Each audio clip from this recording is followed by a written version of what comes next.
Turpinām debates. Vārds deputātam Edgaram Putram. Jā, kolēģi, gatavojoties uz šo jautājumu, es biju jau tā kā deja vu sajūta, man bija, kad arī Zariņkungs nāks un par šo jautājumu debatēs, tāpēc bija piegatavojis runu. Tomēr paldies kolēģiem no Vienotības, gan Čigānas kundzei, gan Lejiņa kungam. Viņi jau pamatā izstāstīja visus tos jautājumus, par kuriem mēs šodien runājam. Bet piebilstot tam visam klāt vēl, gribu teikt, izstāstīt vienu pavisam interesantu faktu.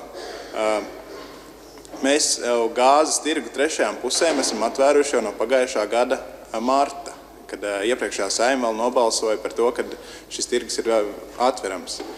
Un pamatā tas ir tikai Latvijas gāzes jautājums par to, kā Latvijas gāze šī gadījumā Latvenergo varētu novienoties par to, ka viņi varētu nopirkt šo gāzi no Lietuvas. Kā zināms, tad Klaipēdas Kuršanai savienojums ir jau 3 nedēļas kā atvērts. Tomēr Latvijas gāze dara visu, lai šī gāze no Lietuvas uz šejien neatnākt. Viņi šos te regulātoru grozījumus, kas ir apstiprināti šī gada septembrī, ir apstrīdējuši administratīvajā tiesā, nevis Satversmes tiesā, kas arī rada izbrīnu un jautājumu Tieslietu ministrijai. Bet tas, ko mēs šodien no Zariņkunga dzirdējām, protams, beigās jau tomēr viņš saka, ka ir jāstrādā un jāstrādā, lai mēs nonāktu līdz gala rezultātam. Gala rezultātu, ko mēs redzam, ir tas, ka šī cena kļūst konkurētspējīga. Mums ir alternatīvas iespējas izvērtēt. Tā mums ir sava veida neatkarība. Neatkarība, kas līdz šim mums šajā sektorā nav bijusi. Tātad mēs šodien balsojam par neatkarību, un tas ir skaidrs ekonomikas ministrijas redzējums par to, kā mēs šo tirgu atveram.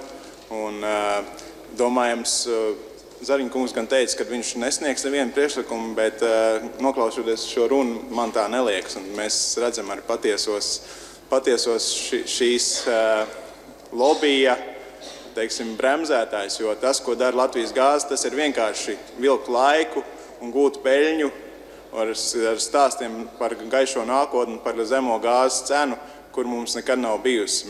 Visu laiku mēs pārmaksājam 10–20% vairāk kā citi. Un tas nav maz. Un, kā mēs zinām, tad mēs esam ļoti nekonkurētspējīgi visā pasaulē ar energoresursiem.